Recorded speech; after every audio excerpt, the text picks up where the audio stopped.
గురు బ్రహ్మ గురు విష్ణు గురుదేవో మహేశ్వర గురు సాక్షాత్ పరబ్రహ్మ తస్మై శ్రీ గురవే నమః. ఓం నమో బ్రహ్మాదిభ్యో బ్రహ్మ విద్యా సంప్రదాయ కర్తృభ్యో వంశ ఋషిభ్యో మహద్భ్యో నమో గురుభ్యః. సర్వోపప్లవరహిత ప్రజ్ఞాన ఘన ప్రత్యగర్ధో బ్రహ్మైవాహమస్మి అహం పదార్థరహితః. గురవే సర్వలోకానాం విషజే భవరోగిణాం నిదయే సర్వవిద్యానాం శ్రీ దక్షిణామూర్తయే నమః. ఓంకారపీఠ సిద్ధాంతం బ్రహ్మ విద్యోపదేశికా శ్రీమన్నారాయణం సూర్యం సద్గురుభ్యో నమో నమః. యాజ్ఞవల్కం చ జనకం సుఖసాందీపమీశ్వరం కృష్ణమర్జున సంయుక్తం ఉద్ధవం చ నమో నమః. బ్రహ్మానంద యోగీంద్రం రామానంద జ్ఞానేశ్వర సహజానంద యోగీశ రామావధూత గురుం భజామి. అంబికా శివయోగేంద్రం వేమన యోగి సద్గురుం నిరంజన వెంకయార్య తిరువెంగళ గురుం భజే. శ్రీధర స్వామి యోగేంద్రం శివరామాఖ్య దీక్షితం కంబాలూరి అపబ్రహ్మం సద్గురుభ్యో నమో నమః. పరశురామ సీతారామ భాగవత కృష్ణయోగిన పీల్కాన లక్ష్మణార్య సద్గురుభ్యో నమో నమః. బృహద్వాసిష్ట సిద్ధాంతం పూర్ణబోధోపదేశిక శ్రీ వెంకటేశ్వర యోగేంద్రం సద్గురుభ్యో నమో నమః. ఆత్మానాత్మమతీతమనిశం కేవలాత్మోపదేశిక వేముల రామయార్య యోగేంద్రం సద్గురుభ్యో నమో నమః. ప్రణవాతీతమగమ్యం పర ప్రకృతిరహితం పరమచలోపదేశిక శ్రీ రాజయాఖ్య గురుం భజే. శ్రీ బ్రహ్మ విద్యా సిద్ధాంతం అచల తత్వోపదేశిక శ్రీ నాగయార్య యోగేంద్రం సద్గురుభ్యో నమో నమః. ద్వయాత్మరహిత సిద్ధాంతం పరమ పురుష ప్రబోధక శ్రీ వివేకానంద సుబ్బయార్య సద్గురుభ్యో నమో నమః. క్షరాక్షరమతీతం చ అచల పూర్ణోపదేశిక శ్రీ పూర్ణానంద పుల్లయార్య సద్గురుభ్యో నమో నమః. అస్మద్గురు సమారంభం కృష్ణ సాందీప మధ్యమం ఓంకార పీఠ పర్యంతం వందే గురు పరంపరం. జై సద్గురు ప్రభు మహారాజుకు జై.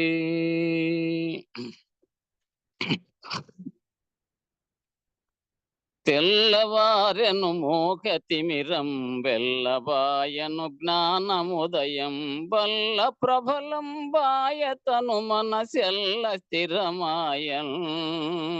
ఆత్మా మేలుకొనవే మూడు గుణములు మునిగిపాయను ఏడు ధాతువులెనుకబట్టెను ఏడ ఏమియు లేకపాయను ఎరిగి మేల్కొనవే.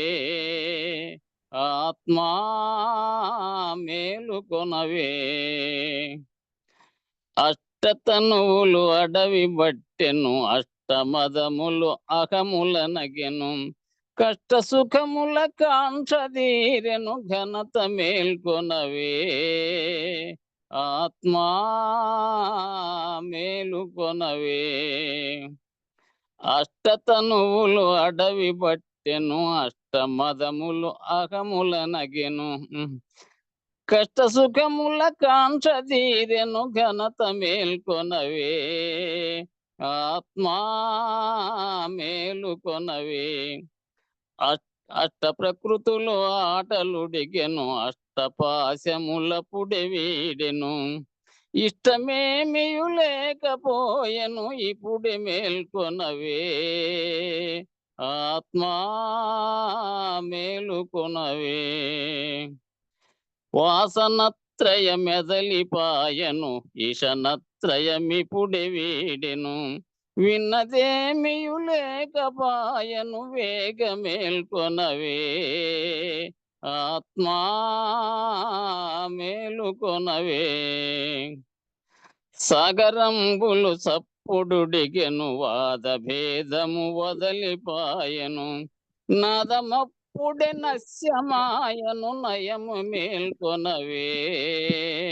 ఆత్మా మేలుకొనవే మండలములని మమత మానెను కుండలి తలి కూలిపాయను పండు వెన్నెల భావమాయను వరగ మేల్కొనవే ఆత్మా మేలుకొనవే మనసు బుద్ధియు మరల జనియను మానిపాయను జనన మరణము మమతలేమియు లేకపాయను మరియు మేల్కొనవే ఆత్మా మేలుకొనవే గురుడు శిష్యుండేకమాయను కులము గోత్రము లేకపాయను కుడి ఎడమలు సమమే ఆయను గురు తెరుకవాసెను ఆత్మా మేలుకొనవే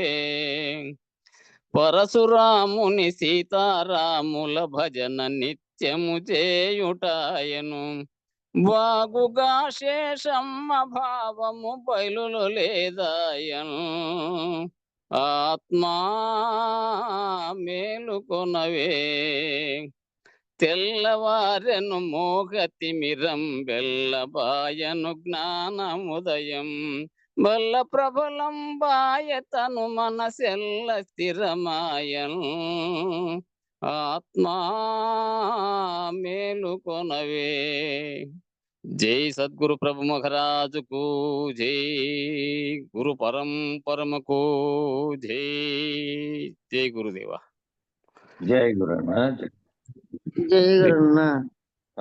జై గురు అందరికి జై గురు అమ్మ జై గురు.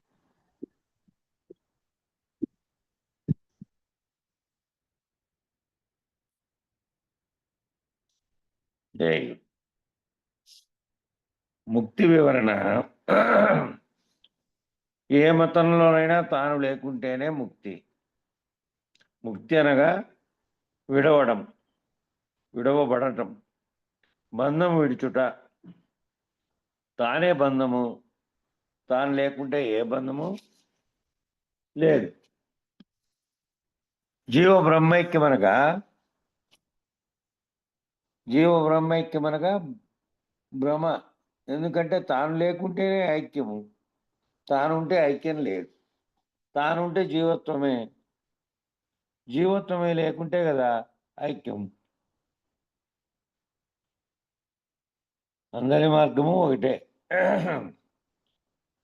ఇక వైరాగ్యము, యోగాభ్యాసము, వాయుధారణ, కర్మలు, సాధన, ధ్యానము, జపము, తపస్సు, ఆకులములు తినుట మొదలగు వారి నిరసన ప్రకరణం. వైరాగ్యం చేత సన్యాసం చేసి తిరిగినా కూడా గుర్తెరిగే గాడిద వలె ఉండి చస్తాడు. ఆ గుర్తెరిగేది పోదు కదా. గుర్తెరిగేది ఉంటే ఊరికే వైరాగ్యం చేసి సన్యాసం చేసి తిరిగినట్టుగా నడన కనపడుతుంటుంది, కానీ గుర్తెరిగేది అది అట్లే ఉంది లోపల. ఇంకా గాడిదలాగా ఊరికే తిరిగి చస్తాడు అని. అది పోతేనే కదా, గుర్తెరిగేది పోతేనే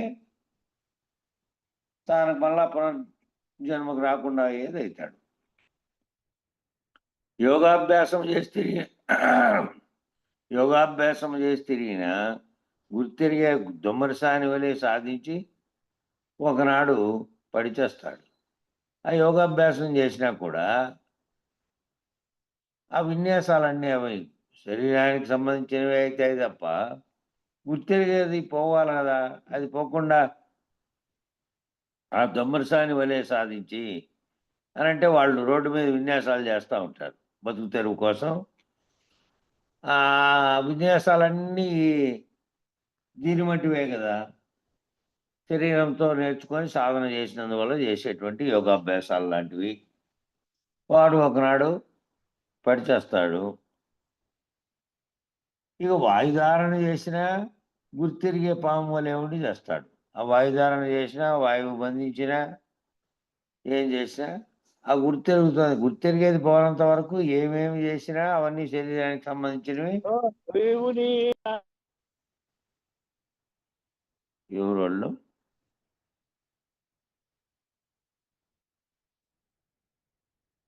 కర్మలు చేసిన గుర్తెరిగే పంచబ్రహ్మల వలె ఆ కర్మలన్నీ ఏం చేసినా కూడా గుర్తెరుగుతున్నటువంటి ఆ పంచబ్రహ్మలుగా చెప్పుకునే వాళ్ళు గుర్తెరిగే వాళ్ళే చాకలివాని వలే, మంగళవారి వలే, కుమ్మరివాని వలే, సాలివాని ఎవరెవరన్నీ పనులన్నీ చేస్తునే వాళ్ళంతా వాళ్ళ వాళ్ళ శరీరాల ప్రవృత్తుల ప్రకారం చేసుకుంటూ శరీరంతో ఉన్నప్పటికీ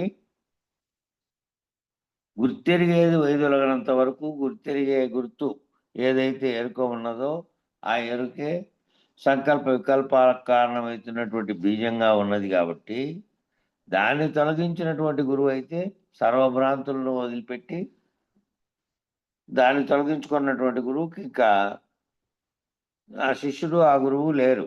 వాళ్ళు గుర్తు రహితం అయిపోయిన తర్వాత వాళ్ళకి మళ్ళీ బీజం మిగిలి ఉండలేదు. ఈ పైన చెప్పేటివన్నీ రకరకాల యోగాభ్యాసాలు, వాయుధారణలు, ఈ వైరాగ్యం చేత వేషధారణం వేసుకొని తిరగడం, అడవికి పోవడం, ఆకులు అలమలు తినడం,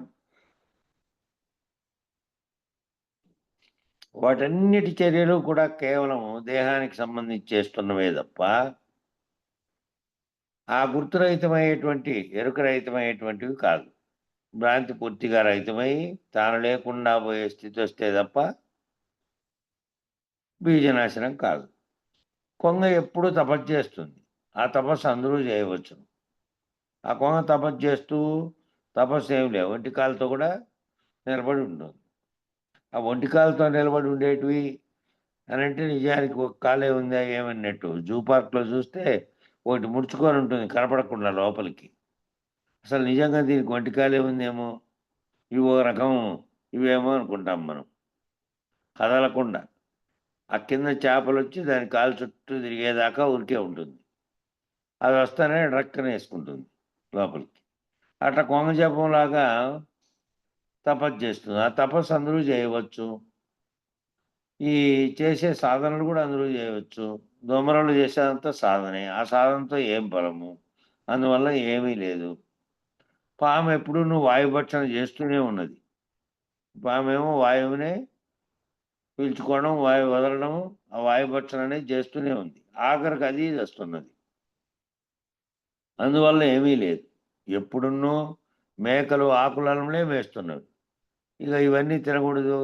ఇవన్నీ తింటే ఈ గుణ సంబంధమైనటువంటి దీంట్లో మార్పులొస్తాయి. శరీరంలో తినేదాన్ని బట్టి సాత్విక ఆహారం తినాలంటే మేకలు తినడం సాత్విక ఆహారమే తింటాయి. ఆకులు తప్ప వాటేవి తినవవి. ఏమన్నా మాంసాలు తింటాయా? లేకపోతే ఇతరత్ర పదార్థాలు ఏవి కూడా తినవవి. ఆకులే తింటాయి మరి మేకలు. మరి ఆకులనములే మేస్తున్నాయి మేకలు. అందువల్ల ఏమన్నా వచ్చిందా? ఆకులనములు తినే సన్యాసులకు మోక్షం వస్తే మేకలకు కూడా రావాలి గదా!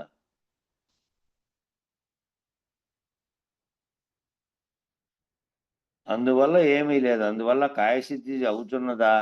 లోకులు పోయేవన్నీ వెర్రి వెర్రి పోకడలు. ఈ లోకులంతా వెర్రి వెర్రి పోకడలన్నీ జ్ఞానం అనేది తెలుసుకోకుండా కేవలం కొన్ని కొన్ని పోకడలు ఎవరు చూపిస్తే దాని వైపు పోయి చేసేటివన్నీ కూడా ఇటువంటివే అన్నీ. శరీరానికి సంబంధించినటువంటి సాధనలు, శరీరానికి సంబంధించినటువంటి అన్ని పనులు. అందువల్ల ఏమీ లేదు. భ్రాంతులు వీడి జ్ఞానం వచ్చి ఆ జ్ఞానాజ్ఞానములు రెండిటికి కారణమైనటువంటిది పోతే గుర్తు అప్పుడు జరుగుతుంది తప్ప ఇందువల్ల ఆకులనమలు తినడం వల్ల అడవిలో కూర్చున్నందువల్ల పోయేది ఉండదు. లోకుల వాక్యాలు వెర్రి వాక్యాలు ఆయన ధ్యానమున్నూ ప్రయాసే, జపమున్నూ ప్రయాసే, అన్నీ ప్రయాసలే. ధ్యానము, జపం ఇవన్నీ కూడా ప్రయాసలే. ఈ అన్యాయం ఏమి? ఇది బాగా ఉండలేదు. ఇందువల్ల ఏమీ లేదంటే ఎవరికీ తెలియదు. దీనివల్ల ఏమీ లేదంటేనేమో ఈళ్ళకి తెలీదు. ఏమి చేసినా కూడా మూలము లేని ఈ గుర్తెరిగే శరీరం లేదు అని చేసిన వాడే అచలుడు. మూలం లేని గుర్తెరిగే శరీరాన్ని తెలుసుకొని గుర్తురహితమై చేసుకునేటువంటి వాడే సర్వభ్రాంతులను వీడినటువంటి గుర్తును వీడినటువంటి వాడు. ఇక వానికి బీజం ఏమీ లేదు కాబట్టి మళ్ళీ పునరుత్పత్తి కావడానికి వాడు ముక్తుడు. ఈ మిగిలినవి చేసేవాళ్ళంతా కూడా శరీరానికి చేసేటివన్నీ రకరకాలన్నీ చెప్పుకుంటూ వచ్చారు. ఏంటివి? కాషాయం వేసుకోవడం, అడవిలో కూర్చోవడం, ఆకులను తినడం, ధ్యానం చేయడం, ఇతరత్ర యోగాభ్యాసాలు చేయడం, గాలి పీల్చుకొని గాలిని బంధించడం, ఈ పనులన్నిటి వల్ల కాదు. ఆ గుర్తెరిగేదాన్ని గుర్తెరిగి మూలం లేని గుర్తెరిగే శరీరం దేనివల్ల వస్తుందో ఆ గుర్తు అయితే చేసుకోవాలనేది ఆచార్యుడు చెప్పే పద్ధతి. ఇక అయ్యా నా మార్గం చెప్పండి,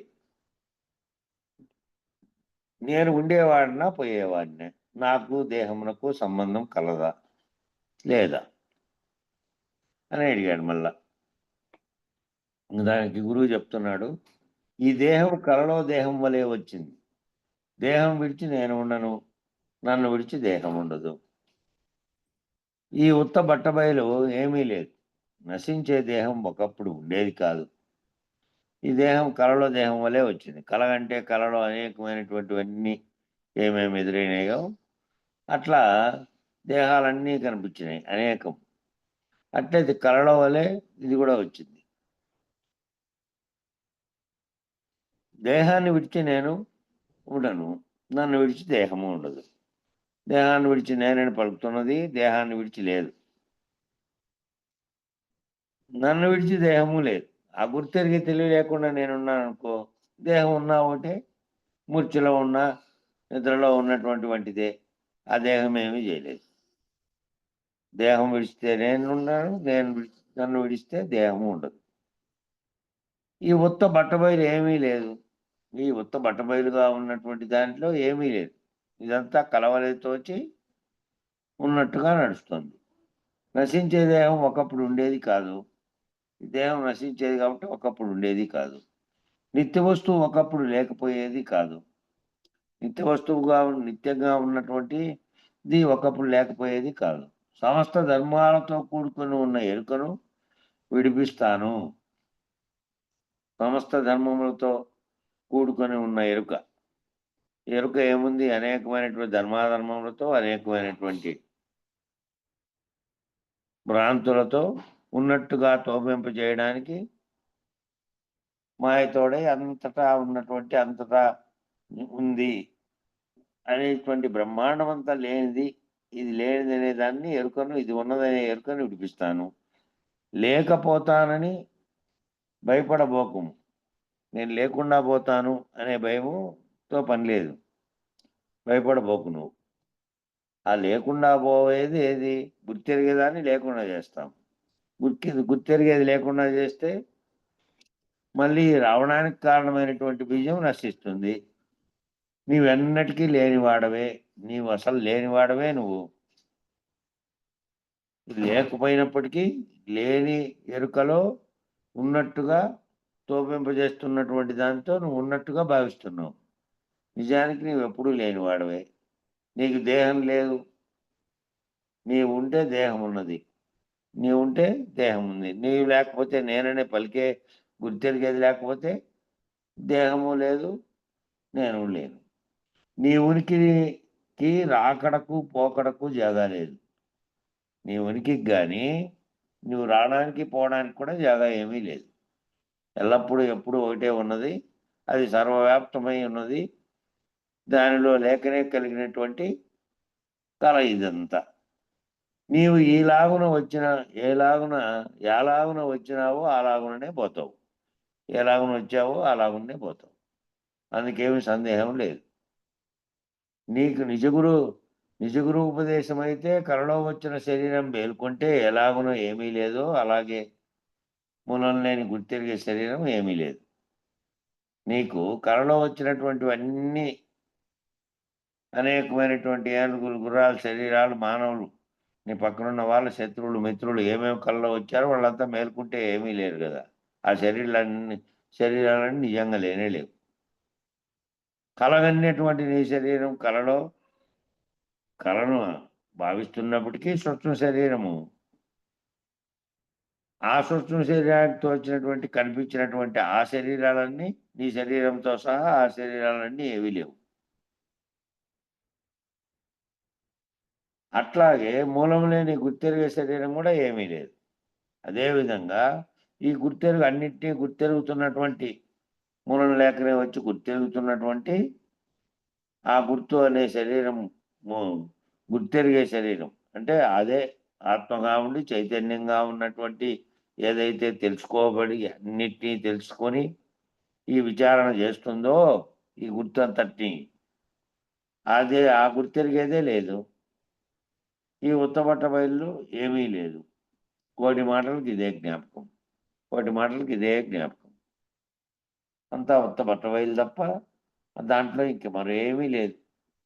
ఏది వస్తువు లేదు, జగత్తు లేదు, నువ్వు నేను లేవు, నామరూపాత్మకమైన వస్తువులు కానీ ఇతరత్ర కానీ అన్నీ కూడా కళలో వంటివే ఉన్నాయి. ఇంతకంటే ఎక్కువ లేదు కనుక మరో వద్దు. అంతకంటే ఎక్కువ లేదు కాబట్టి ఎప్పుడూ గుర్తుపెట్టుకోవాల్సింది అదే, మరవద్దు దాన్ని. పరిపూర్ణ భావం ఎరిగి పరిపూర్ణ స్థితిని పొందుటకు ముందుగా సాంకేతారక మనస్కములు ఎరగవలెనా? ఇదో ప్రశ్న. పరిపూర్ణ స్థితిని పొందుటకు ముందు సాంకేతారక మనస్కములు చేరుకోవాలనా అని. శ్రీ శివరామ దీక్షితుల వారు దీక్షితీయమునందున భాగవతులు కృష్ణప్రభువుల వారు శుద్ధ నిర్గుణ కందార్థముల ఎందున పరమతత్వ కందముల ఎందున సాంకేతారక మనస్కములను వివరించలేదు. అయితే కృష్ణప్రభువుల వారు శుద్ధ నిర్గుణ కందముల ఎందు సాధన సంపత్తి గల సాధకునకు ఏ సాధన నీకెందుకు అని వివరించి ఉన్నాడు. సాధన సంపత్తి కలిగినటువంటి సాధకునికి ఏ సాధన నీకెందుకని వివరించి ఉన్నాడు. శ్రీ శివరామ దీక్షితుల వారు ఈ అమనస్కమునకు దృష్టం లేదు, వాడుక మాత్రం కలదు, అమనస్కం ఉపకృతి కాదు అని వివరించి ఉన్నారు. పేజీ నెంబర్ 12 ఇచ్చారు. అయితే సాధకుడైనటువంటి నరుడు, సాధన సంపత్తి కలిగిండేటువంటి సాధకుడైనటువంటి నరుడు వస్తే ఆ సాధకునికి ఏ సాధన నీకెందుకు, ఆ సాధన లేనటువంటి బోధ చెప్తా చూడు అని చెప్పినానని చెప్పాడు. ఆయన దగ్గరికి వచ్చిన వాడు సాధకుడై ఉన్నాడు అంటే ఆ నిత్యానిత్య వస్తు వివేకము, ఏమోత్తాత్త పరభోగ విరాగము, సమాధి షట్క సంపత్తి, ముముక్షత్వం అనేటువంటి 4 సాధన సంపత్తి పరిని కొండాల్సినటువంటివి ఎరిగి వచ్చాడు. ఆ ఎరిగినే దాంట్లో సాంకేతారక మనస్కములను కూడా ఎరిగి ఉంటేనే సృష్టి ఎట్లా పుట్టింది, నేను ఎట్లా పుట్టాను, భౌతికంగా ఉన్నప్పటికీ కనపడుతున్న భౌతిక దేహం, భౌతిక ప్రపంచం దానికి ఒకటి ఉండాలి కదా. రావడానికి కారణం ఇదే ఉండొచ్చు, లేకపోతే ఏదైతే శాస్త్రంలో చెప్పారో ఆ విధంగా లేఖనే తోచడానికి కారణం కూడా ఉండాలి కదా. మాయ చేత తోచబడింది ఈ విధంగాను, నిజానికి లేనిదే దృష్టాంత దాష్టాంతముల చేత అది లేనిదని తెలియబడే వరకు సాధకుడు జగత్తును నమ్మినటువంటి వాడై ఉంటాడు కదా. జగత్తును నమ్మినటువంటి వారికి ఇతరత్ర ఏ విచారణ సాధన లేకుండా ఇది జగత్తు నిజానికి లేదు అన్నామనుకో, లేని జగత్తును ఏ విధంగా వివరించగలగడానికి కారణాలు చెప్పి కదా. ఊరికే విశ్వాన్ని నమ్మినటువంటి జగత్తు నిజమనుకునే వారికి,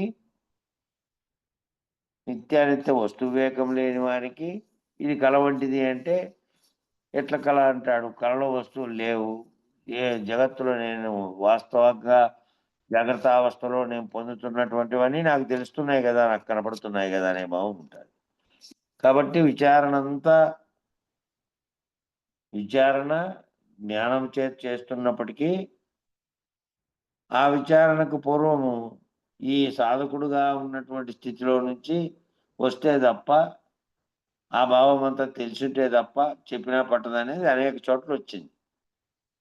పరిపూర్ణ భావం గ్రహించుటకు, పరిపూర్ణ స్థితిని పొందుటకు సద్గురు సూచననే కలలో వచ్చిన శరీరం మేలుకుంటే ఎలాగునేమీ లేదో అలాగున మూలము లేని గుర్తెరిగే శరీరం ఏమీ లేదు, ఈ ఉత్తబట్ట బయలు ఏమీ లేదు అని దృఢపరుచుకొని నీవు లేకుండా పోతే సరే. పరిపూర్ణ భావం గ్రహించడానికి,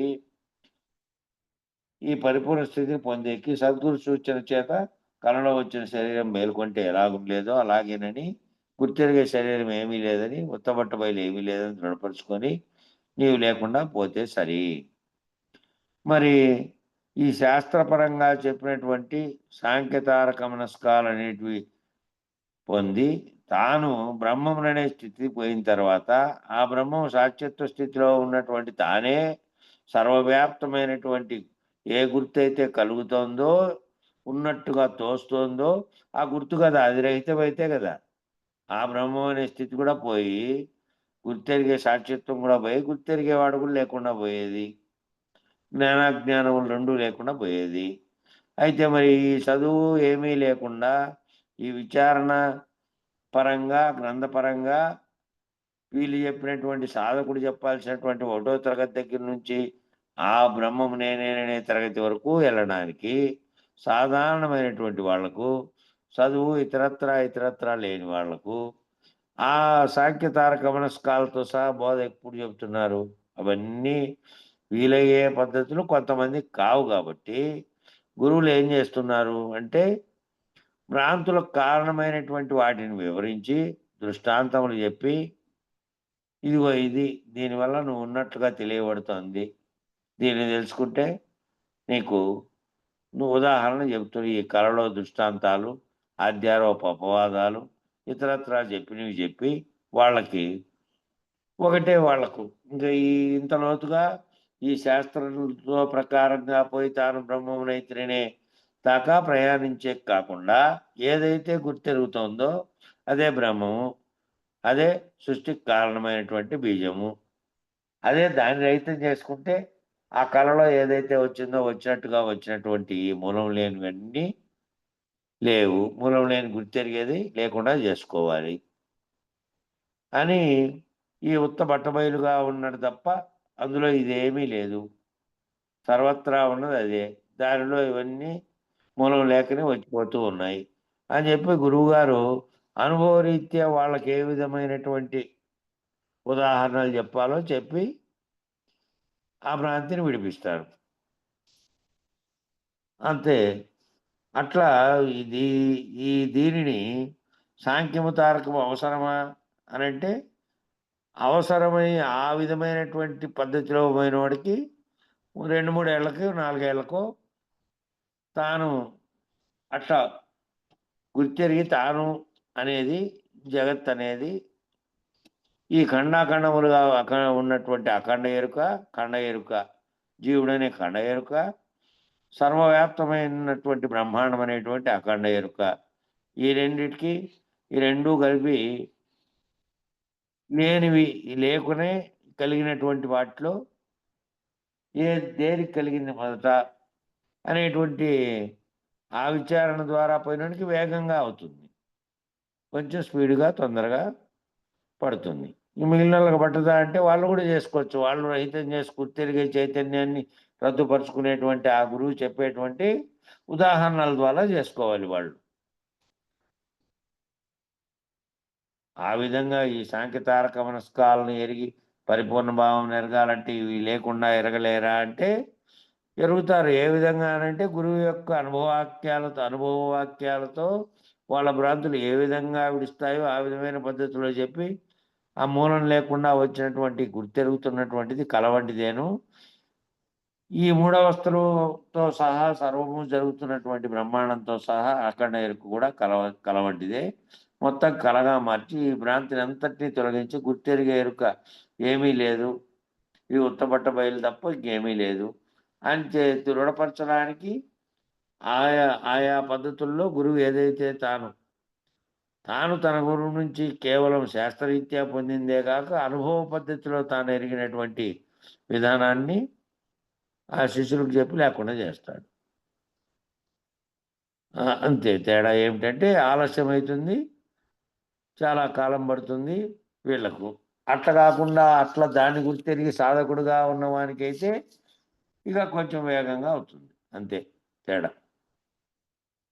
అనగా సూది మోపను సందు లేక దేశ కాల వస్తు భేదములు లేక అంతటా నిండి ఉన్నది ఒక్క పరిపూర్ణమైన దృఢపరుచుకొని అట్టి పరిపూర్ణమునందు ఏమీ జొరబట్టుకు తావే లేదని ఎరిగి ఈ గుర్తెరిగే శరీరమునకు అంతటా నిండి ఉన్న బయలందు జొరబట్టుకు తావులేదని కావున దీనికి మూలమే లేదని ఇదంతైను భ్రాంతి చేత తోపింపబడుతున్నదని తాత్పర్యం చేసుకొని బాగా నమ్మి నీకు నీవే సరిపుచ్చుకున్నా అంతే చాలు. అనగా సూది మోపేకి సందు కూడా లేకుండా దేశ కాలాన్ని బట్టి కానీ వస్తువులను బట్టి కానీ ఏ రకమైన భేదములు లేకుండా అంతటా నిండి ఉన్నది ఒక్కటే పరిపూర్ణమే. అంతటా బయలుగా ఉన్నది అది. ఏమీ లేదు. ఇంక రెండో వస్తువుకు స్థానం కానీ లేదు. మోపడానికి సూది గుచ్చడానికి కూడా సందు లేకుండా ఉన్నటువంటిది. ములుగుచ్చ సందు లేనిదని వచ్చింది. ఆ విధంగా ఎక్కడా కూడా ఏమీ లేదు. అవకాశమే లేదు. పరిపూర్ణం తప్ప మరొకటి లేదు. ఇక ఈ ఉన్నవన్నీ ఏమిటివి? ఈ ఉన్నవన్నీ కూడా ఈ గుర్తెరిగే శరీరమునకు అంతటా నిండి ఉన్న బయలందు జొరబట్టకు తావులేదని, గుర్తెరిగే శరీరం ఉన్నందువల్లే గుర్తెరిగే శరీరం తాను బ్రహ్మాండం అనేటువంటి దాన్నంతటినీ కల్పించుకున్నటువంటి కల్పిత వస్తువుగా, అది లేనటువంటిదిగా, కేవలం భ్రాంతి చేత తాను గుర్తెరుగుతున్నట్టుగా భావించి దానికి మూలమే లేదని, అది అంతయు భ్రాంతి చేత తోపింపబడుచున్నదని, భ్రాంతి చేత అది తోచబడుతోంది నిజానికి లేనిదని తాత్పర్యం చేసుకొని ఆ భావంతో బాగా నమ్మి నీకు నీవే సరిపించుకున్న అంతే చాలు, ఇంతే చాలు. నీకు నీవే సరిపించుకోవడము అంటే నీకు సరిపించుకోవడము అంటే అది అర్థం కావాలి కదా మరి. సరిపించుకోవాలి నీకు అంటే ఈ కళ దృష్టాంతము అర్థమైతే, తర్వాత గాఢ నిద్రావస్థలో జరుగుతున్నది అర్థమైతే, జాగ్రత్తావస్థలో జరిగినవన్నీ అర్థమై మళ్ళా జాగ్రత్తావస్థలో కూడా మరుపునకు గురవుతున్న విధానం కూడా తెలిస్తే, ఈ మూడవస్థలను మీరినటువంటి ఆ ప్రత్యేగాత్మ స్థితిలో ఉన్నటువంటిది, పరమాత్మ స్థితిలో ఉన్నటువంటివి 2 ఒక్కటే. ఆ ఒక్కటే ఈ సర్వమును తోపింపజేయడానికి కారణమై ఉన్నది అని తెలుసుకొని నీవు అది లేనిదేనని, ఉన్నది ఒక్క బయలేనని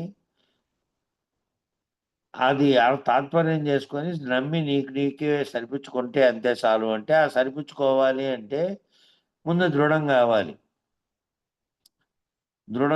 దృఢమైతే ఇది జగత్తుగా కనపడుతున్నదంతా కేవలం స్వప్నంలో వచ్చినటువంటిది. దానికి చెప్పినటువంటి దాష్టాంతాలన్నీ గురువాక్యం చేత ఎరిగి, ఆ గురువాక్యంగా చెప్పినటువంటి ఒక్కటే ఉండాలి నిరంతరము. మనసులో మూలం లేని గుర్తెరిగి శరీరం నిజానికి లేదు, కనపడుతున్నదంతా కలవడ్డిదే అనేది ఒకటి. దీనికి మూలమే లేదని, కేవలం భ్రాంతి చేత తోపింపబడుతున్నదని, ములుగుచ్చు సందు లేకుండా ఉన్న బయలు తప్ప ఆ బయలులో దీనికి స్థానం కానీ మూలం కానీ లేదని, ఆ దృఢం కావాలి. ఆ దృఢమైతే ఆ దృఢమయ్యే వరకు నీ భావంలో ఇది నిలబడి ఉండాలి, ఇదే నిలబడి ఉండాలి, ఇది తప్ప మరొక్కసారి ఏదైనా కూడా మామూలుగా ఎప్పుడెప్పుడైతే ఆ ఎరుక తోపింపజేసి నిన్ను మళ్ళీ అందులోకి ఆకర్షింపజేస్తుందో, అందులోకి నువ్వు తాదాత్మ్యం చెంది జగత్ అనే దాంట్లోకి, శరీరం అనే దాంట్లోకి తాదాత్మ్యం చెందిపోతావో అప్పుడల్లా గుర్తు చేసుకోవాల్సింది ఇదే. గురువాక్యం గుర్తెరిగితే అది ఆరూఢపడుతుంది రాను రాను.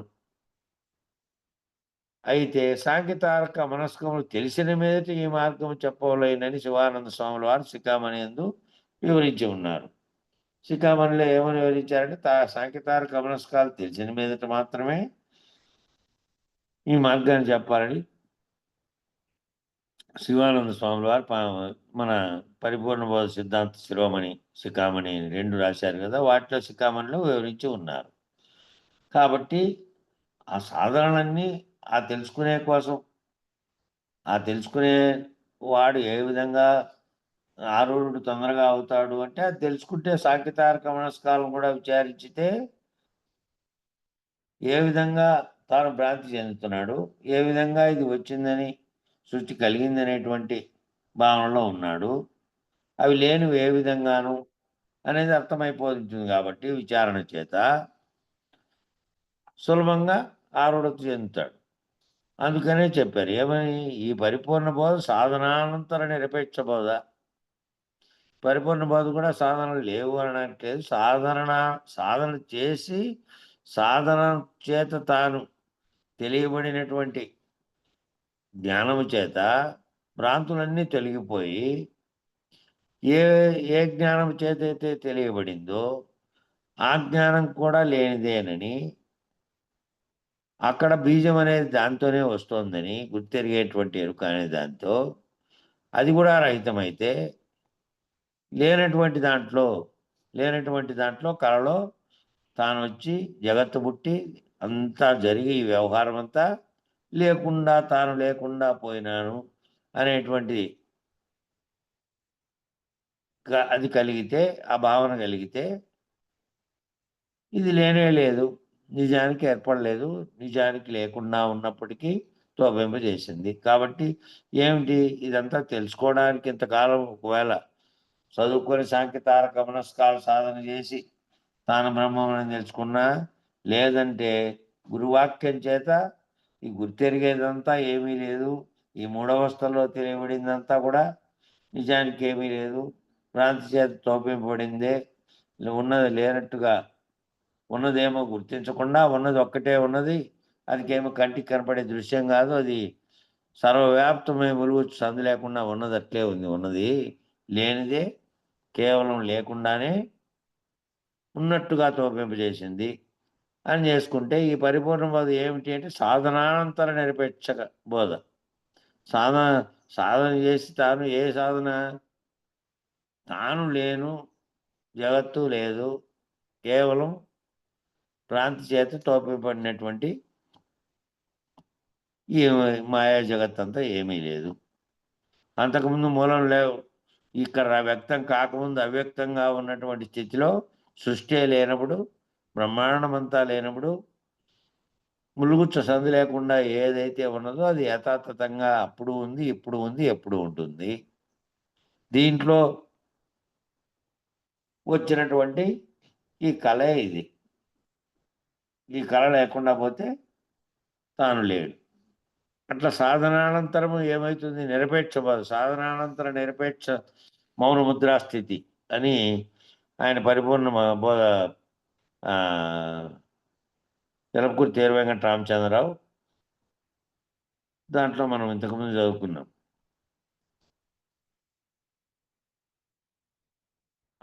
ఆ నిరపేక్ష బోధ ఇది. పరిపూర్ణ బోధ సాధనానంతర నిరపేక్ష మౌన ముద్రాస్థితి. ఏమీ చెప్పేవాడు లేడు, వినేవాడు లేడు, తెలుసుకునేది లేదు, తెలియబడేది లేదు, సర్వము లేనటువంటి భావరహిత స్థితి, అటువంటి మౌన ముద్రాస్థితి. ఇక ద్వౌ లక్షణం ఏమిటి? ద్వౌ ఉన్నదా లేదా? ద్వౌ లక్షణం అనే దాని గురించి అడిగాడు. ద్వౌ ఉన్నదా లేదా? ద్వౌ అంటే మహాగూఢముగా ఉన్నది, ఎటువంటి వారికి తెలియదు, అది తెలియవలే, తెలియకుంటే ఏమీ లేదు, తెలియకుంటే ఏమీ తెలియదు. ద్వౌ ఉన్నది కాదు, ఒకటి ఉన్నది కాదు, లేదంటే ఎవరికి గిట్టదు, ఉన్నదన్నా లేదు, లేదన్నా లేదు, తానే లేకపోయేది ఎంతవారికి తెలియదు. అందరి యందు ఉండేది, అన్ని దేశాల యందు ఉండేది, అహంకారం లేనిది, ఆపద లేనిది, తానని ఎరుగనిది, తన్ను తలచనిది, ఇతరులకు ఎరుకరానిది, ఏకమై ఉండేది, రెండూ కానిది, ఒకటి కానిది, గురువు వల్ల తెలిసేది, తెలియనేరక దోవు అంటారు. దోవు అనేటువంటి అంటే ఇటువంటిది అని తెలియవలే, ఆ ప్రకారం దానికి ఉన్నదని చెప్పరాదు, దానికి ఏమీ లేదు, దానికి ఉన్నదని గురుపుత్రులు ఎరుగరు, గురుసూచన లేని వారు గుర్తు లేని మాటలు చెప్తారు. అది తెలిసేది కఠినం. గురుని యొద్ద చేరవలే, ఆయన వలనే ఉండవలే, ఆయన భావం తెలియవలే, ఆయన భావమునకు శిష్యుడు పోవలే. ఈ దోవ లక్షణం అంటే రెండుగా ఉన్నటువంటి దాని గురించి ఇంకా కింద కూడా ఉంది వివరణ. ఆ రెండోది అనేది లేనిది, ఆ ఉన్నది ఒక్కటే, రెండుగా చూసే ద్వంద్వములు ఏవీ లేవు అంటే ఇది మహాగూఢంగా ఉన్నటువంటి ఊరికే సులభంగా తెలియబడేటువంటిది అది కాదు. ఎటువంటి వారికి కూడాను అది తెలియాలి అంటే గురువు చేత వివరించబడి ఆ గురువు గారి చెప్తేనే తెలియబడేది తప్ప ఇది ఉన్నది కాదు, ఒకటి కాదు, రెండు కాదు. ఒకటి ఉన్నదన్నా కూడా ద్వంద్వం లేవు, ఒక్కటే ఉన్నది, అని అన్నా కూడా ఆ ఒక్కటి ఉన్నది అనేది కూడా లేదు. ఆ ఉన్నదనే భావనే లేదు ఇంకా. భావరహితమైనటువంటి తాను లేకపోయే స్థితి కలిగిన తర్వాత ఇది ఉన్నది, అది లేదని చెప్పేది కూడా ఎవరికీ లేదు. అందరి యందు ఉంది, అన్ని దేశాల యందు ఉంది. అహంకారం లేనిది, ఆపద లేనిది, తాననిది, తాను తలచనిది. అది తను తాను తలిచేది లేదు పరిపూర్ణంలో. ఈ ఈ దేశం, ఆ దేశం అనేది లేదు. అహంకారం లేదు, ఆపద లేదు. తనను తాను గుర్తెరగదు. తనను తాను తలచదు. ఇతరులకు ఎరుక ఇతరులకు కూడా ఎరుక కాదది. ఇతరులకు కూడా తెలియబడేది. ఏకమై ఉండేది, రెండూ కానిది, ఒకటి కానిది. ఆ 2 కాదు, ఒకటి కూడా కాదు. ఒకటంటే రెండోది ఉంటుంది కాబట్టి. ఇక రెండో దానికి స్థానం లేదు. గురువు వల్ల తెలిసేది. తెలియనేరక దోవ అంటారు. దోవ అంటే అటువంటిది ఇటువంటిదని తెలియవలే. ఆ ప్రకారం దానికి ఉన్నదని చెప్పరాదు. దానికేమీ లేదు. దానికి ఉన్నదని గురుపుత్రులు ఎరుగరు. గురు సూచన లేని వారేమో గుర్తులేని మాటలన్నీ చెప్తారు. గురిలేని మాటలేమో. గురువు లేని మాటలని ఇచ్చారు గానీ, గురిలేని మాటలు. అది తెలిసేది కఠినము. గురుని వద్ద చేరవలె, ఆయన వలనే ఉండవలె, ఆయన భావం తెలియవలె, ఆయన భావమునకు శిష్యుడు కూడా ఆయన భావానికి పోవాలి.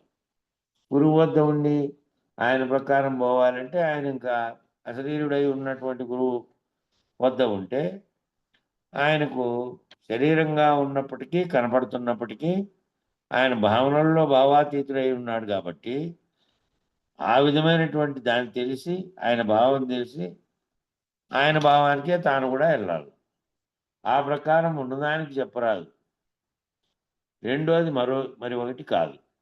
ఉన్నదానికి చెప్పరాదు. రెండోది మరొకటి కాదు. ఒకటి ఉంటేనే రెండోది. ఆ ఒకటి ఉందనేది కూడా లేదు. రెండోది లేదు. ఒకటి ఉంటేనే రెండోది ఉంటుంది. కాబట్టి ఆ ఉన్నదే లేదు. ఉన్నదని గాని, లేనిదని గాని చెప్పడానికి 1, 2 లేవు. ఒకటి లేకపోతే రెండోది ఎక్కడున్నది? ఓ ఉంటే నా ఉన్నది. ఏమున్నది? తానుంటే కదా! తాననేది ఉంటేనేమో అంతా ఉన్నది. తాను లేకపోతే ఏదీ లేదు. ఆ లేని దాన్ని ఏ విధంగా ఇది ఉంది, ఇది ఉంది చెప్పడానికి కూడా తాను లేడు గదా! ఆ ఒకటి ఉంది మాత్రమే ఉందని చెప్పడానికి కూడా లేడు. ఆ ఒక్కటి మాత్రమే ఎల్లప్పుడూ ఉన్నటువంటి దాన్ని కూడా ఒకటి అనడానికి వీల్లేదు. సంఖ్య అనేదే లేదు దానికి. అందుకు దృష్టాంతం తాను లేకపోలే, తానెక్కడ ఉన్నాడు, ఎప్పుడు లేకపోతున్నాడు తెలియదు. ఇందుకు దృష్టాంతం తాను లేకుండా పోవాలి అన్నారు. తానెక్కడున్నాడు, ఎప్పుడు లేకపోతున్నాడు తెలియదు. సుషుప్తిలో తాను ఉన్నాడా? గాఢ నిద్రావస్థలో నేననేవాడు ఉన్నాడా? లేడు కదా! కాకుంటే మూర్ఛలో తాను ఉన్నాడా? ఆ మూర్ఛపోయినప్పుడు తాను ఉన్నాడా? లేడు కదా! కాకుంటే మరుపులో తానున్నాడా? మరుపు కలుగుతోంది. అప్పుడున్నాడా? అప్పుడు లేడు. కాకుంటే సమాధిలో తానున్నాడా? సమాధి స్థితిలో భావరహితమైనటువంటి సమాధి స్థితిలో కూర్చొని ఉన్నటువంటి వాడు ఈ చలనం లేకుండా ఉన్నటువంటి మానసిక స్థితిలో ఉన్నటువంటి వాడు గుర్తెరగలేడు కాబట్టి ఏది ఆ సమాధిలోంచి మళ్ళీ జాగ్రత్తలోకి వస్తే తప్ప. అటువంటి వాడు తానున్నాడా? అంటే లేడు కదా! కాకుంటే పోనీ మరణంలో ఉన్నాడా? మరణంలో లేడు గదా! కాకుంటే గురూపదేశానంతరం తానున్నాడా? మరి గురూపదేశం అనంతరము తానున్నాడా? గురూపదేశమే ఏమిటి? మూలం లేని గుర్తెరిగే శరీరం లేదు. ఏమీ లేదు. కల వంటిదే. కలలో వచ్చినటువంటి అనేక శరీరాలు లేనట్టుగా ఇది లేదు. ఈ సర్వము కూడా ఎప్పటికీ స్వతసిద్ధమై ఉన్నటువంటి పరిపూర్ణమనే బయలులో మూలం లేకనే వచ్చి పోతూ ఉన్నది. దీంతో దానికి నిమిత్తం గాని, దీన్ని గుర్తించే స్థితి గాని, తనను తాను గుర్తించే స్థితి గాని దానికి లేదు.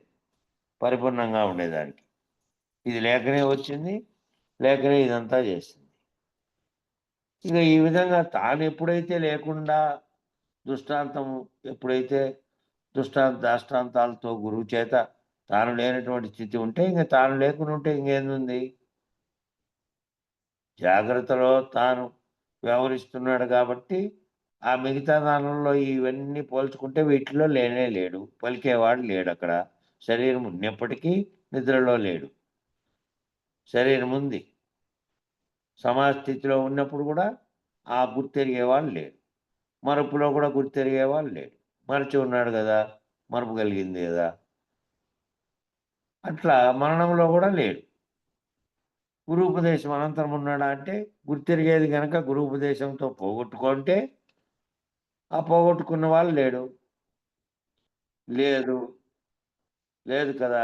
కాకుంటే కలలో ఉన్నాడని తెలియని వారికి ఉన్నాడు. కలలో ఉన్నాడు అని ఎవరికి తెలియని వారికి ఉన్నాడు. లేదంటే జాగ్రత్తలో ఉన్నాడని తెలియని వారికి ఉన్నాడు. జాగ్రత్తలో ఉన్నాడని తెలియని వారికి కలొచ్చింటే కలను నమ్మినటువంటి వానికి, జాగ్రత్తలో ఉన్నాను నేనని తెలియబడే వానికి ఇద్దరికీ ఉన్నాడు. ఉన్నాడని వాడు భావిస్తున్నాడు. వాడు వాస్తవమని అనుకుంటున్నాడు కాబట్టి. తెలిస్తే అప్పటికప్పుడు కలవలే ఉన్నాడు.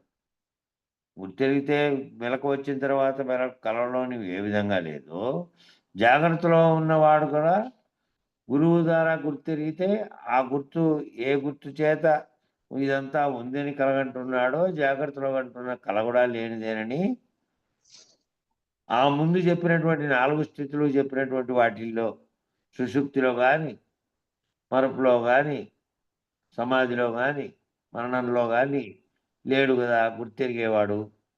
అదే విధంగా జాగ్రత్తలో ఉన్నవాడు ఉన్నాడని తెలియని వారికి ఉన్నాడు గానీ, తెలిస్తే అప్పటి వరకు అప్పటికప్పటికి ఆ జాగ్రత్తలో ఉన్నవాడు కూడా కలవలే ఉన్నాడు.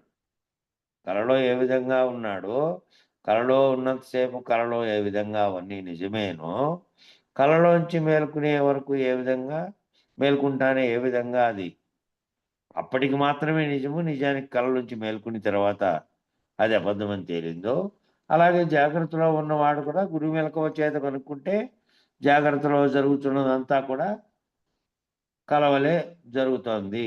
జరుగుతున్నదంతా. ఈ కల మేల్కొని గుర్తురహితమైతే, నిజానికి ఈ జాగ్రత్త అనే కల పోతే, నువ్వు లేకుండా పోతే, నీకు కలుగుతున్నటువంటి భావనలు లేకుండా పోతే, జగత్తు అనేది గాని, జాగ్రత్తలో జరుగుతున్నటువంటి సర్వం కూడా లేనిదే. ఇక మిగతా అవస్థల్లో కూడా లేనిదే. అదైనను గురువు చేత కల తీరితే తెలుసును. ఈ అదైనా కూడా ఈ తెలవాలి అంటే, ఈ తెలియల్ల ఈ జరుగుతున్నది కూడా కల వంటిదేనని తెలియాలి అంటే, గురువు చేత కల తీరితేనే తెలుసు. గురువు ఈ కళను తొలగిస్తే, జాగ్రత్త అనేటువంటి దాంట్లో తాను నమ్ముతున్నటువంటి ఏదైతే కల వంటి దానిగా పొందుతున్నాడో, ఆ జాగ్రత్త అనేది కూడా కలయను అనేది గురువాక్యం చేత గనక ఆ కల తీర్చుకుంటే, ఆ కల లేనిదని తెలుసుకుంటే, ఈ కల అప్పుడు కల అయితారు. కలలో వారే గురు శిష్యులు. ఆ గురు శిష్యులు ఇద్దరు కూడా కలలో వారే. వాళ్ళు కూడా కలలో వచ్చి, కలలో చర్చ జరిపి, కలలో గుర్తెరిగి, కలలో గుర్తురహితం చేసుకుంటే ఏ విధంగానో అట్లా. కలలోని వారే కలే కలిగిన ఈ విచారణ, ఈ సర్వము కూడా వాళ్ళకి కలిగినటువంటి కల. ఆ కల లేనిదైతుంది. అప్పుడు ఇద్దరు రైతులైనప్పుడు కల లేనిదైపోతుంది. ఆ కలలో వారే వాళ్ళు. గురూపదేశానంతరం అహంకారం ఉండదు. గురువు చేత ఉపదేశం పొందిన తర్వాత అహంకారం ఉండదంటే నేననేవాడు ఉండడు. నేనని భావించేవాడు, నేనని చెప్పేవాడు అసలు గుర్తెరిగేది లేకుండా అయితుంది కాబట్టి అహంకారం ఉండదు. సింహమును చూసిన ఏనుగు చందము, సింహమును చూస్తే ఏనుగు ఏ విధంగా అది వచ్చి ఇచ్చేస్తుందనే భయం చేత, చంపుతుందనే భయం చేత ఏ విధంగా తాను లేకుండా అవుతుందో అట్లా గరుత్మంతుని చూసిన సర్పం చందం, ఆ గరుడును చూసినటువంటి సర్పం వలె, మంటను ముట్టినటువంటి కర్పూర చందం, మంట తగిలిన తర్వాత ఇంక కర్పూరము కాలిపోయినట్టు, చంద్రుని కన్నా తామర పుష్పంలా చందము, చంద్రుడు కలిస్తే తామర పుష్పములు ఏ విధంగా ముడుచుకుంటాయో ఆ విధంగా సూర్యుని కన్నా నల్ల కలువలేమో ఆ చంద్రుని చూసి వికసిస్తాయి.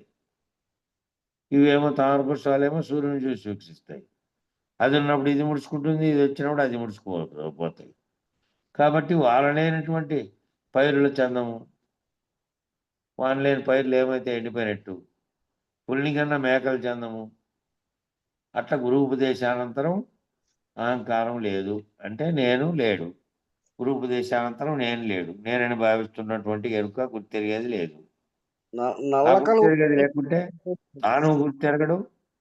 తనకు చెప్పినటువంటి గురువు తాను ఇద్దరు కలలో వచ్చి చర్చించుకొని ఈ కళను ముగించుకున్నట్టు ఇద్దరు ఒకటే. చెప్పన్నా. నల్ల కలువలు అంటే ఏంటో గుర్తుండాయా? ఇవే కలువ పూలు అవి సూర్యకాంతికేమో వారు ముడుచుకుంటాయి, చంద్రకాంతిలో పుష్పిస్తాయి కలువ పూలు. తామర పూలేమో ఎండలో ఎండకు వికసిస్తాయి, వికసిస్తాయి, చంద్రకాంతి సమయంలో ముడుచుకుంటాయి. నల్ల కలువలు అనేటివి లేవు, కన్ను లేను నల్ల కలువలు అని. అదే చూసేటివి లేవు, చూసేటివి లేవు. దాని బదులు దానిలను పోల్చినాడు. అవి ఏ విధంగా లేకుండా ఉన్నప్పటికీ సూర్యుని చూసినప్పుడు అవి, చంద్రుని చూసినప్పుడు ఇవి లేకుండా అయిపోతాయి అన్నట్టు. వాటన్నిటిని పోల్చినట్టు. ఏదైతే సింహం సింహాన్ని చూస్తానే ఏనుగు, మిగతా అవన్నీ గద్దను చూస్తానే పాము లేకుండా అయిపోయినాయో అట్లా ఈ అహంకారం అనేది దాన్ని చూసి లేదు అన్నారు. నల్ల కలువలు లేవంటే నిజానికి నల్ల కలువలేమో కళ్ళు అనుకుందాం అనుకో, తామరలు అనుకునేకి లేదు. కళ్ళు చూడకుండా అంటే దృశ్యరహితమైతే, కళ్ళు దృశ్యరహితమైన మనసు అనేది దృశ్యం చూస్తుంది కదా, ఓసారి చూసిన దాన్ని గుర్తుపెట్టుకొని. నల్ల కలువలనే కళ్ళు లేవనుకో, కన్ను చూసే దృశ్యం రహితమైంది, కానీ మనసు రహితం. మనసు చూసే దృశ్యం కూడా రహితం కావాలి, గుర్తెరుగుతున్నది.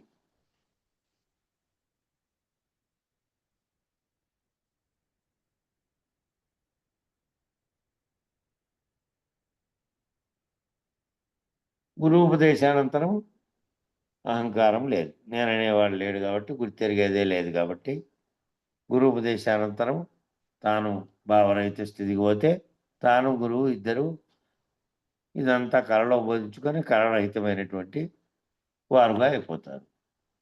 పరిపూర్ణం తెలియవలే, పరిపూర్ణం అనేది తెలియవలే. అందరికీ తెలియదు, అందరికీ తెలియదు. అది అంతటా ఉన్నది, అంతటా ఉన్నది అందరికీ తెలియదు. నిజానికి తెలియపరిస్తే, తెలియపరచకుండా ఉన్నప్పటికీ తెలియపరిచినప్పటికీ అప్పటికే ఆ స్థితి అది ఉంది. ఎవరైతే తెలియబడినారో తెలియబడినటువంటి వారు ఏదైతే తెలియడానికి కారణమైనటువంటి ఎరుక ఇదంతా తోమింపజేసింది దాన్ని రహితం చేసుకొని దాన్ని గుర్తిరిగేటువంటి స్థితిలో ఉంటారు. అంతటా ఉన్నది అదే. అంతటా ఉన్నది సూర్యోదయం ఉండగా గుడ్డివాడు కానలేడు. అంతటా సూర్యుని వెలుగే ఉంది, అంతటా వెలుతురే ఉన్నది. ఆ వెలుతురులో సర్వము కనిపిస్తోంది. అయితే ఎవరికి కనపడదు? గుర్తెరగలేనటువంటి కళ్ళు కనపడినటువంటి వారికి సూర్యోదయం అయినప్పటికీ, అంతటా ఎండ ఉన్నప్పటికీ, లేదంటే రాత్రి చీకటి అయినప్పటికీ రెండింటినీ చూడలేడు వాడు. కింద ఉండి తామర పుష్పం కప్ప కానలేదు. ఆ తామర పుష్పం కింద కింద నీళ్ళల్లో దూరుకొని ఉంటుంది అనమాట దాని కింద, కానీ అది దాన్ని చూడలేదు. ఆ ఓడ లేక మహానది దాటలేనట్లు, ఓడ లేకుండా దాన్ని దాటాలి అంటే మహానదిని ఓడ లేకుండా తాను దాటలేడు. ఆ గురువు లేక సంసార సాగమును దాటలేడు. ఈ గురువు లేకుండా ఈ ప్రపంచం అనేటువంటి భ్రాంతిని దాటలేరు. కాబట్టి ఓడ నడిపేవాడు గట్టివాడు కావాలి. ఓడ నడిపేవాడు గట్టివాడు కావాలంటే ఈ ఎరుకను విడిపించే గురువు గట్టివాడై ఉండాలి, దాటించేటువంటి సామర్థ్యం కలిగినటువంటి వాడై ఉండాలి. తాను ఏ విధంగా రైతులయ్యాడో బోధ చేత ఈ విధంగా చెప్పినటువంటి సాధకుడుగా తాను తయారైనటువంటి వాడికైతే సులభంగా వాడు. సాధకుడుగా ఈ సర్వమును తెలుసుకోలేని వాడైతే గురువు చెప్పే సూచనలు, గుర్తులు, ఉదాహరణలు, అనుభవ వాక్యాలే చాలు. ఆ అనుభవ వాక్యాలతో వీళ్ళు దృఢం కావాలి. ఏది జరుగుతున్నటువంటి వ్యవస్థ అంతా కూడా అన్ని అవస్థల్లో జరుగుతున్నది కూడా కళ వంటిదే, ఆ కళ లేనిదే తోచింది అనేది ఆరూఢపడి తాను ఆ స్థితికి చేరుకోవాలి. భ్రాంతి లేని మార్గము, అనాయాస మార్గము, పరిపూర్ణ భావము. ఈ 3 అంశాల నుంచి ప్రశ్న ఇక్కడ. భ్రాంతి లేని మార్గము, అనాయాస మార్గము, పరిపూర్ణ భావము. గురువు చెప్తున్నాడు, మాది ద్వైతం కాదు, అద్వైతం కాదు, మాది పరిపూర్ణ భావము. శిష్యుడు, అది ఎక్కడ ఉన్నది? అది అంతటా ఉన్నది. మరి జనన మరణములకు పోయేది ఏది? ఏ దేహము అంటే ఈ గురువు చెప్తున్నాడు, ఈ దేహమే. ఈ దేహం ఎంత మటుకు ఉండును, ఎంతవరకు ఉంటుంది ఈ దేహము అంటే ముక్తి పర్యంతము ఉండును. దేహము అంటే ఈ గుర్తెరిగే దేహం. ఇక్కడ ఈ దేహమేమో అనేక దేహాలు పుడుతున్నాయి, చనిపోతున్నాయి కదా. వాటికి ఆయా అవసరం అయిపోయిన తర్వాత, లేదంటే వాటి కాలము వాటిని బట్టి పొంది శరీరాన్ని పొంది మళ్ళీ పోతున్నాయి కదా. పోకుండా ఉండేది అని అంటే ముక్తి పర్యంతము ఉండును అంటే ఈ గుర్తెరిగేది ముక్తి పర్యంతం, ముక్తి పొందేదాకా శరీరాలను ఉపాధులను పొందుతూనే ఉంటుంది అనేక జన్మలలో. దీంట్లో ఉండి ఏదైతే ఆవరణ అనేటువంటి శరీరం అనేటువంటి భౌతికమైనటువంటి ఒక దేహంలో ఉందో ఆ భౌతిక దేహం పడిపోతుంది. భౌతిక దేహం ఎక్కడి నుంచి పుట్టి ఏ విధంగా అయిందో అది మట్టిలోకి కలిసిపోతూ ఉంది. నామరూపాత్మకమైనటువంటివి అన్నీ పోతున్నాయి. ఏదైతే ఆ గుర్తెరుగుతున్నది ఉందో గుర్తెరిగేది దేహాలు తగిలించుకుంటూ పోతుంది కదా. కాబట్టి ముక్తి పర్యంతరము తాను అది లేనటువంటి ఆ గుర్తురహితమయ్యే వరకు అది బీజంగా పనిచేసి ఇంకో జన్మకు కారణమైనటువంటి దాంట్లో ఇదే బీజం మళ్ళీ అక్కడ మొలకెత్తు ఉంది, ఇక్కడ నశించి అక్కడ మొలకెత్తు ఉంది. కాబట్టి దేహం ఎంత మట్టుకుంటుంది అంటే ముక్తి పొందే వరకు, గుర్తెరిగేది ముక్తి పొందే వరకు.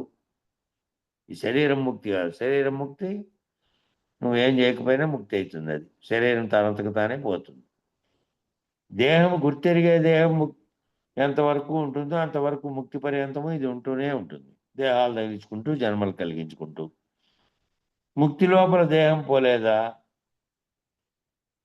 ఆ ముక్తి కలిగే లోపల దేహం పోలేదా అంటే పోలేదు. నిద్రపోయినట్టు పోయి లేచినట్టు ఈ దేహం లేకుంటే ఏమీ లేదు. దేహం లేని యుక్తి సాధించవలే. దేహం ఏమవుతుంది? మామూలుగా నిద్రపోయి మళ్ళీ లేచినట్టుగా శరీరం లేస్తుంది. ఈ శరీరంలో ఏదైతే లేచినట్టుగా అట్లా నిద్రపోయినట్టు లేచినట్టుగా శరీరం మరణించినప్పటికీ శరీరంలో గుర్తెరిగేది పోయి జన్మకు కారణమైనటువంటి బీజ వస్తువుగా ఉంది కాబట్టి ఆ సంకల్ప వికల్పాలకు కారణమై అదే ఉన్నది కాబట్టి అది రహితమయ్యేదాకా ఇది పోదు, ఇది పోలేదు. నిద్రపోయినట్టు లేచినట్టు ఈ దేహం లేకుంటే ఏమీ లేదు. దేహం లేని యుక్తి సాధించవాలి. దేహం లేని యుక్తి ఏదైతే గుర్తెరుగుతుందో అది లేనటువంటి యుక్తి సాధిస్తే ఈ దేహాన్ని తగిలించుకునేది లేదు. ఇంకా ఎలాగున లేకపోవలేది. గురువాక్యం చేత దృఢాభ్యాసం చేత చిక్కులేని మార్గం తెలియవలే. గురువాక్యం ఆ 2 వాక్యాలు చెప్పారు గురువు. వాటి మూలం లేని గుర్తెరిగే శరీరం ఏమీ లేదు. ఏమీ లేకనే మూలం లేకుండానే వచ్చి ఉన్నట్టుగా తోపింపై చేసి ఈ సర్వమును తానే కల్పించుకుంటోంది. ఆ సర్వము తానే కల్పించుకోవడానికి ఎరుక అనేటువంటి గుర్తెరిగే తెలివే కారణమై ఉన్నది. ఇక ఉన్నది ఎప్పటికీ, అది లేకుండా పోతే ఎప్పటికీ అది ఉన్నప్పటికీ లేకున్నప్పటికీ సర్వకాల సర్వావస్థల యందును ఆది అంత్యములు లేక పరిణామ వికారములు ఏమీ లేక జననము మరణము అనేది కూడా లేక రాకడ పోకడ లేకుండా ఉన్నటువంటి స్వతసిద్ధంగా ఉండేది అట్లా ఉంది. ఇది తెలిసినా తెలియబడకున్నా ఉన్నది అట్లే ఉంది. తెలియబడి ఇది లేకుండా పోతే గుర్తు లేదు కాబట్టి వారికి ఇక గుర్తెరిగే బీజము లేదు కాబట్టి మళ్ళీ లేకుండా ఉన్నట్టుగా అవుతుంది. అది ఎట్లా మరి? అది గురువాక్యం చేత. ఆ గురువాక్యం చేత ఎట్లా? ఈ సాధకుడుగా ఉన్నటువంటి వాడేమో సాధనలు చేశాడు. తాను ఆ స్థితిని పొందినటువంటి స్థితి లేకపోయి తాను సృష్టికి కారణమైన వస్తువు ఏది, మళ్ళీ అక్కడి నుంచి అవ్యక్తంగా ఉన్నప్పటి నుంచి, శబ్దం పుట్టినప్పటి నుంచి, ప్రణవం మళ్ళా ఓంకారంగా ఉన్నప్పటి నుంచి, సర్వము ఒక తర్వాతతో ఒకటి గుణాత్మకమై తన్మాత్ర సహితమై ఏవైతే ఆకార రూపం ధరించుకుంటూ వచ్చిందో మళ్ళా నిరాకార స్థితి లేకపోయేటువంటి వరకు దానిని సాధకుడుగా నేర్చుకున్నటువంటి స్థితి కాకుండా మామూలుగా పొందే వ్యక్తి గురువు యొక్క అనుభవం చేత, గురువు చెబుతున్నటువంటి దృష్టాంతాల చేత తాను ఆరూఢుడై తాను ఆ స్థితిని పొందుతూ పోతే అప్పుడు చిక్కులేని మార్గంగా కేవలం నేను ఏదైతే తెలుసుకొని ఉన్నది అని అనుకుంటున్నానో ఆ తెలియబడేది రహితమైతే నేను లేనటువంటి స్థితి భావన చెందితే కళలో ఉన్నటువంటి ఏ విధంగా తోచినవన్నీ లేనివయ్యాయో అట్లా ఇవన్నీ కూడా జాగ్రత్తలు కూడా లేనివనే భావనతో రహితమవుతావు. అది గురువాక్యం చేత ఆ దృఢాభ్యాసం కావాలి. దృఢాభ్యాసం కాకుండా ఉంటే మళ్ళీ తోస్తున్నవన్నీ ఆకర్షింపబడి తోస్తున్న వాటిలో తాదాత్మ్యం చెందితే ఉన్నట్టుగా భావన చెందినట్టు అవుతుంది. అప్పుడు శిష్యుడు, అయ్యా మీ మార్గమే బాగా ఉన్నది, ఇది మాకు చెప్పండి, నేను తెలుసుకుంటాను. మీ మార్గం బాగుంది, ఇది ఈ మార్గం నేను తెలుసుకుంటాను చెప్పండి అని అంటే ఇది ఇప్పుడే చెప్పకూడదు, దీర్ఘకాలం గురుసేవ చేయవలే. ఇది శబ్ద స్పర్శ రూపరసగంధములు కాదు, అది శబ్ద స్పర్శ రూపరసగంధములు అన్నిటినీ తెలియజేయవచ్చు, చూడవచ్చు, చూడబడకపోయేటివి శబ్దం ద్వారా తెలియబడవచ్చు, కంటికి కనపడకపోయినప్పటికీ స్పర్శ ద్వారా తెలియబడవచ్చు, ఆకారాన్నేమో రూపంతో తెలియబడవచ్చు, రసాన్నేమో రుచి చూసి తెలియబడవచ్చు, గంధమేమో వాసన చూసి తెలియబడవచ్చు. ఆ విధంగా తెలియబడేటువంటి ఇది కాదు. ఇది దీర్ఘకాలం గురుసేవ చేసి ఆ దీర్ఘకాలం గురుసేవ చేత గురుసేవ చేయడం అంటే దీర్ఘకాలం గురుసేవ చేసుకుంటూ తాను తెలుసుకునేటువంటి గురువాక్యం చేత తాను జ్ఞానమును పొందుతూ వస్తున్నటువంటి స్థితి, భ్రాంతులన్నింటినీ వదిలినటువంటి స్థితిలోకి. అటు దీర్ఘకాలం చేస్తే తప్ప ఇది తెలిసేది కాదు. బ్రహ్మ కాదు, విష్ణువు కాదు, ఇది ఏది కాదు. ఏది కాకపోతే మరి ఎటువంటిది? గురువు అంటే ఎటువంటిదో వారికి వారే తెలియవలే. ఎవరు చెప్పారు, ఎవరు చూపారు, ఎవరు పట్టుకొనేరు, ఎవరు చూపడానికి? మిగతాటివైతే ఎరుకదైతే ఎరుక ఏ విధంగా నీకు కలుగుతోంది, నీకు కలిగినటువంటి సర్వమును దృష్టాంతములతో ఉదాహరణలతో సహా నిరూపించి చెప్పి చూపించవచ్చు. ఎరుక కాని దాన్ని ఏదైతే సర్వవ్యాప్తమై పరిపూర్ణంగా ఉన్నదో, బయలుగా ఉన్నదో, అట్టి దానిలో ఏదీ లేదో, అది తప్ప ఇంకొకటి లేదో, దానిని ఏ విధంగా చెప్పాలి, ఏ విధంగా చూపించాలి? ఎవరికి వారే తెలియాలి. ఎవరు చెప్పారు, ఎవరు చూపారు? చూపేయడానికి, పట్టుకునేదానికి అది వస్తు రూపంగా, ఇంకో రూపంగా లేదు. నిద్రపోయేటప్పుడు ఏమున్నదో, నిద్రపోయేటప్పుడు ఏముంది? నిద్రపోయేవాడు నేను నిద్రపోతున్నాను అని నిద్రలో చెప్పలేడు. నిద్రపోయేవాడు స్థితిని మళ్ళీ మేలుకున్న తర్వాత అయినప్పటికీ ఇలా ఉంది నిద్ర అని చెప్పగలిగే స్థితి ఉండదు. ఏమీ తెలియనటువంటి స్థితి. కాబట్టి దాన్ని ఎవరు పట్టుకొని చూపించేది కాదు. వాళ్ళకి అనుభవరీత్యా గురువాక్యం చేత తాము దాన్ని తమలో పొందినటువంటి స్థితి, తాము తెలియబడినటువంటి తెలుసుకునేటువంటి స్థితి. ఇది ఎలా ఉన్నది, ఇట్లున్నది అని చెప్పడానికి కూడా లేనిది. అది సులభంగానే తెలియను, తానే లేకపోతే సరే. తాను లేకపోయేది ఎలాగూ సులభంగానే ఉంది. మరి తాను లేకుండా అయిపోతే ఇంకా ఏదీ లేదు కాబట్టి తాను లేకుండా పోతే సారు. మరి తాను లేకపోయేది ఎట్లా, లేకపోవడం అనేది ఎట్లా? సూచన చేయంగానే కనుక్కునే శక్తి ఉంటే చెప్పవాలి, లేకపోయినా చెప్పేవారే తెలియనివారు. వానికి సూచన చేస్తే కనుక్కునే శక్తి లేనటువంటి వారనుకో, వాడి దృష్టిలో ఏమవుతుంది? వాడు రైతుడు కాలేడు, తెలుసుకోలేడు అనుకో. తెలుసుకోలేని వారికి చెప్పినా కూడా ఆ చెప్పిన వారంటేటువంటి వాళ్ళకే తెలియదు అనేటువంటి స్థితిలో ఉన్నట్లయితుంది. ఎందుకంటే వాడు తెలుసుకోలేదు కాబట్టి. వాడు తెలుసుకుంటే ఈ చెప్పినటువంటి తెలియబడినటువంటి వాడై వాడు గురువు స్థితి పొందేటువంటి రహిత స్థితి పొందుతాడు. తెలియలేదు అనుకో, చెప్పిన వాడు కూడా తెలిసినట్టుగా భావించడానికి వీల్లేదు. ఎందుకంటే వాడిని తెలియలేకుండా చేస్తే కదా. కాబట్టి మనసుకు తేట కావాలి, మనసు లేకపోవాలి, మనసు కరగవలే, తాను ఉంటే కరలేకపోతే ఏమీ లేదు. ఆ మనసు అనేటువంటిది లేకుండా కావాలి. తేట కావాలి అంటే మనసులో ఏ భ్రాంతులు అయితే తోస్తున్నాయో అవన్నీ లేకుండా పోవాలి. సర్వభ్రాంతి రహితమైనటువంటి స్థితిలోకి ఏమీ తెలియకుండా రావాలి. మనస్సు అనేది లేకపోవలే, మనసు కరగవలే.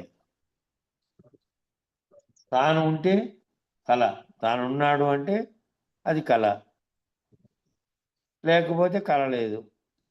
ఈ తాను నేననేది ఉంటే నేనని కలగంటున్నది ఉంటుందే, ఆ కలగంటున్నవాడు ఉంటే ఈ కళ అంతా జరుగుతోంది. తాను గనుక లేడంటే తాను లేనటువంటి స్థితిలో ఈ జరుగుతున్న కళ లేదు. కళలో ఉన్నది మేల్కొంటే లేనట్టుగానే గురుమెలకువ చేత తాను గనుక లేకుండా అయితే, నేనని ఏదైతే గుర్తెరుగుతోందో అది లేకుండా అయితే, ఈ జాగ్రత్తలో జరుగుతున్న కళ కూడా లేదు. ఇక సమయం సరిపోయింది.